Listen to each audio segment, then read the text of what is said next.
పెదవే పలికిన మాటల్లోనే తీయని మాటే అమ్మ, కదిలే దేవత అమ్మ, కంటికి వెలుగమ్మ.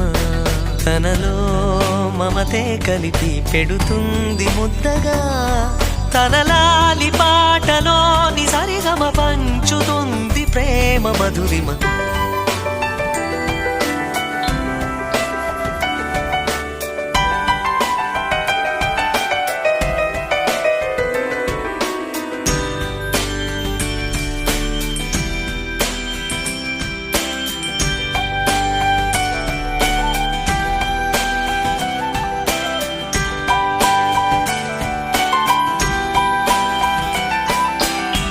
మనలోని ప్రాణం అమ్మ, మనదైన రూపం అమ్మ, ఎనలేని జాలి గుణమే అమ్మ.